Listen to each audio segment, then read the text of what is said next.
Okay, so get this.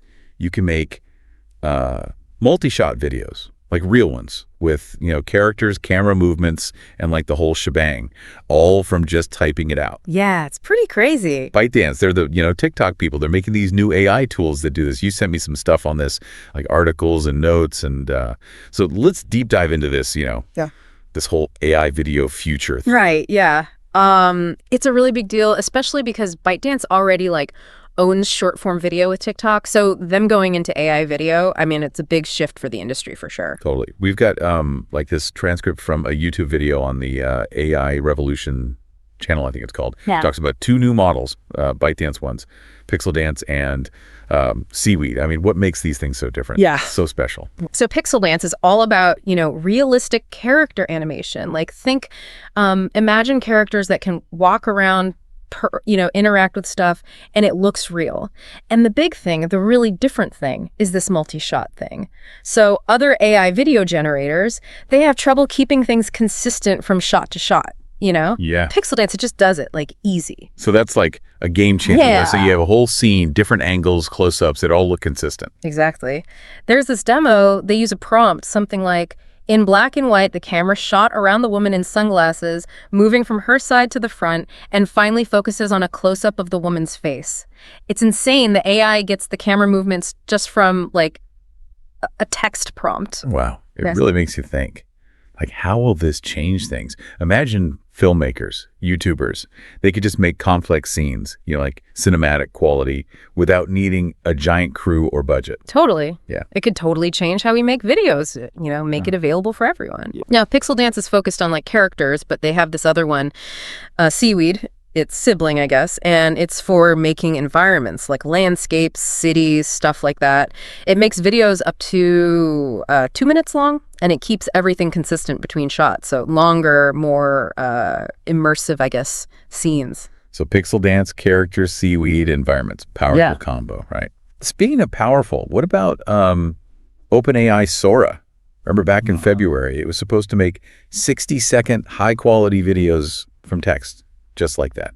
Everyone was losing their minds, but we haven't seen it, right? Yeah, Sora is still in development. Its release got pushed back. That delay gave ByteDance a chance to get their models out there first, grab some of the market, and they're pricing it aggressively. They even started a price war with some of the other Chinese tech companies like Alibaba and Tencent. Oh, wow. That's interesting. It makes you wonder about the long-term effects of that.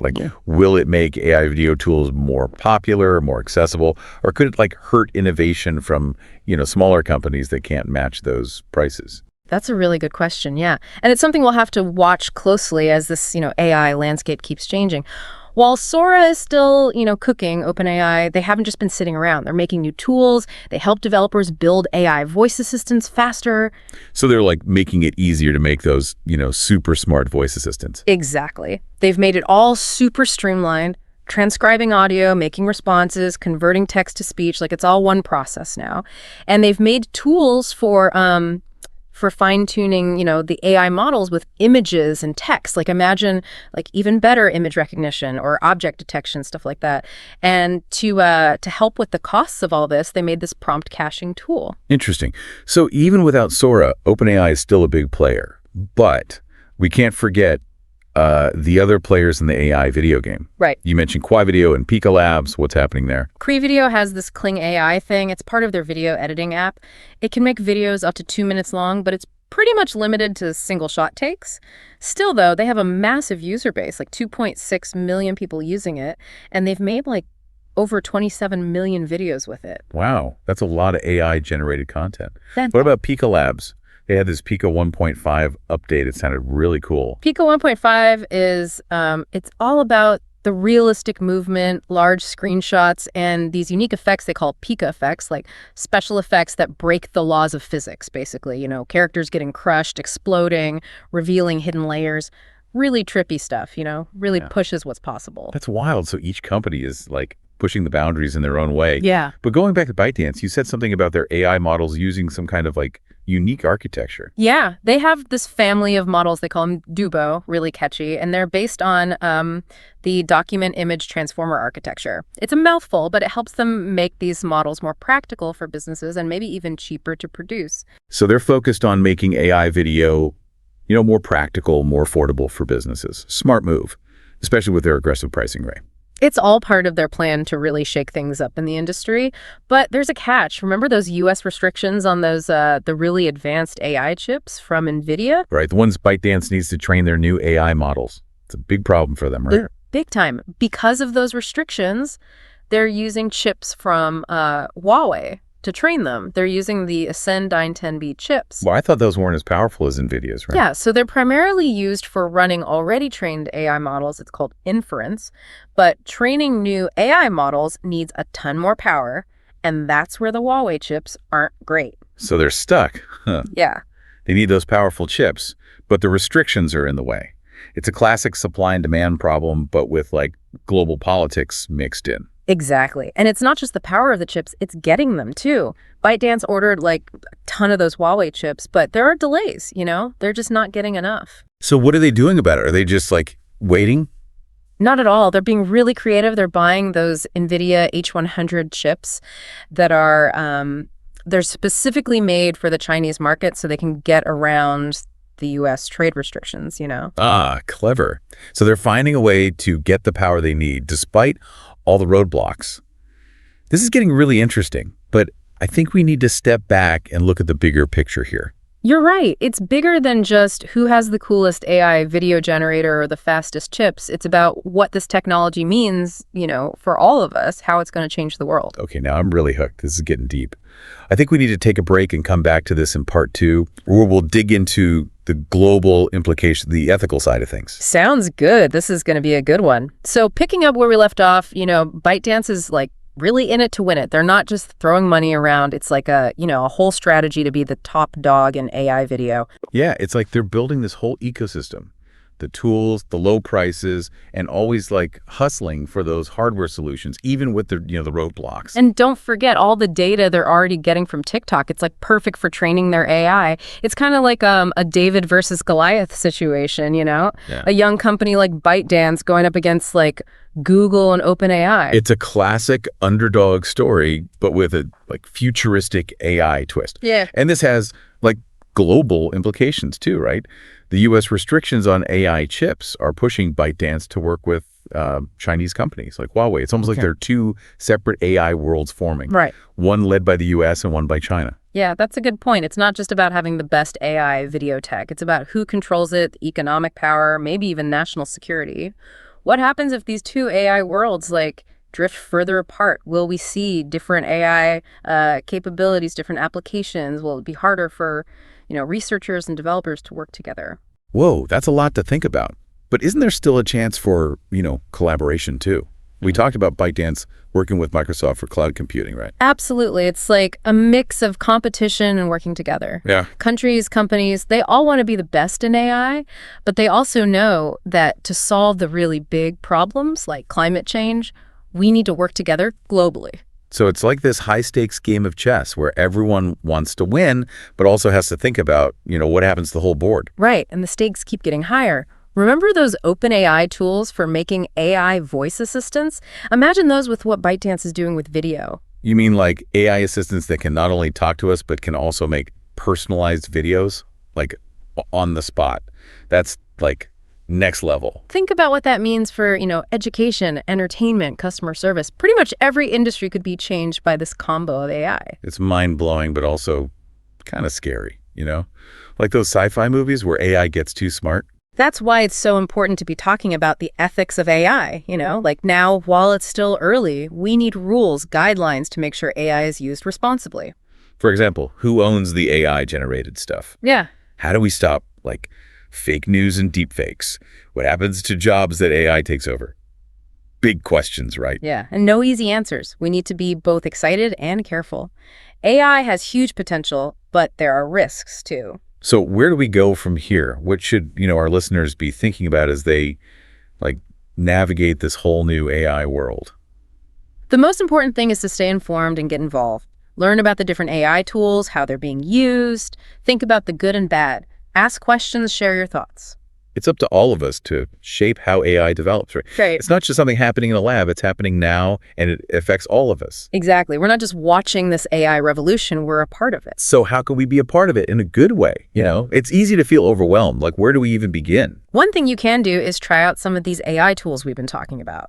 Play around with Kling AI or make some cool special effects with Pico 1.5. Getting some hands-on experience helps you understand what AI can do. That's a great idea. It's like learning a new language. The more you practice, the better you get. Exactly. And the more we all understand this, like, language of AI, the better we'll be able to deal with this, this crazy, fast-changing world. That makes me feel a lot better. It's like, instead of being scared of what we don't know, let's, just dive in. Exactly. And remember, we're just at the beginning. AI is still young, and the possibilities are endless. Okay, I'm ready to buckle up and see where this goes. But before we get carried away, there's one more thing. The hardware challenge. Ah, yes. The quest for the computing power to keep up with AI. This is where it gets really interesting. All right, listeners, we saved the best for last. We'll be back with the final part of our AI video deep dive in just a bit, where we'll take on the hardware challenge. Stay tuned.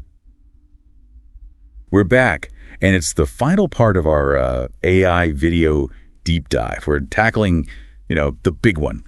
The hardware challenge. It really comes down to computing power, These AI models, especially the ones that make those crazy videos, they need so much data, like a ton of processing powers just to handle it all and make those amazing visuals. Okay, I don't know, we're trying to play a brand new video game on a super old computer, just not enough oomph. Exactly. And as these AI models keep getting better, more complex, they need even more power. It's like a constant race to keep up. And ByteDance is right there in the middle of it all, right? Yeah. We're talking about how they're using those Huawei chips because of the U.S. restrictions on the really powerful ones from NVIDIA. Right. They're using Huawei's Ascend 9100B, right, which are mainly for what's called inference. Basically, that's like using an already trained AI model to make predictions. So it's like having a calculator that's great for everyday math, but then trying to use it to, design a skyscraper?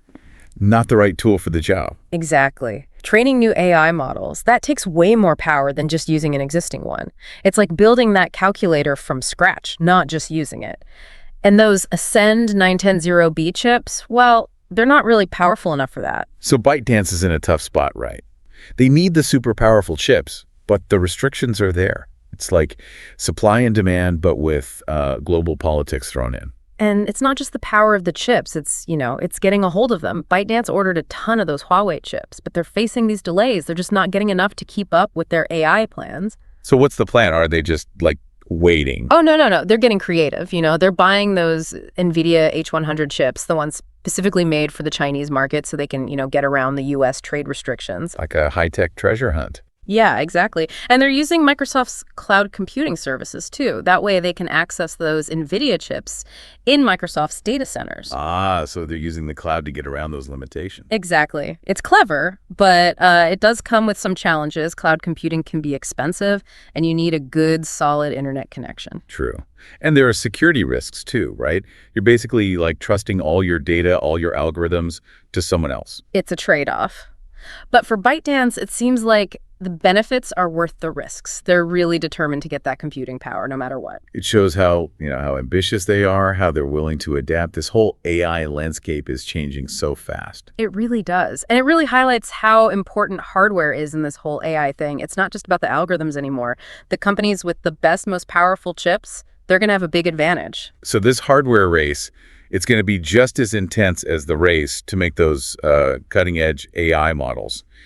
Oh, absolutely. It's a huge part of the puzzle. And the puzzle keeps changing.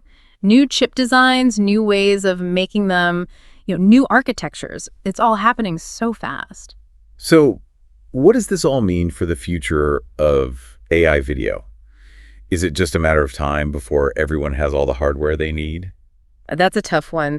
The hardware landscape is it's complicated. There's global politics, economics, technology. It all plays a role. But one thing's for sure, the need for computing power is only going to grow. So this hardware challenge, it's not going away anytime soon. No, it's probably going to get even more important as AI models get more advanced. We're entering a whole new era of computing, and the companies that can keep up, the ones that can innovate, they'll be the ones shaping the future. It's exciting to be a part of it, and a little overwhelming too. Everything's changing so quickly. It is, but it's also like really empowering. We have these tools, these technologies that we couldn't even imagine just a few years ago. So the takeaway here is that hardware is like the unsung hero of this whole AI revolution, right? It's the engine that makes it all go. Exactly, and it's something we really need to pay attention to. The advancements in hardware, they're going to determine how far AI can go, how fast it can get there.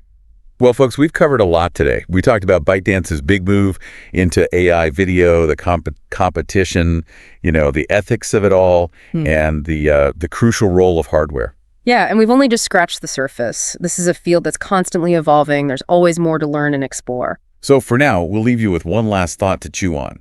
What if these AI video tools get so good, so easy to use, that anyone can make, like, Hollywood-level movies right at home? What happens to the film industry? What happens to storytelling? What happens to how we think about, reality when it's harder and harder to tell what's real and what's fake? Those are some big questions. Big questions for another deep dive, maybe. But for now, keep those minds curious, those imaginations going, and keep exploring this amazing world of AI. Thanks for joining us. It was great being here. Until next time.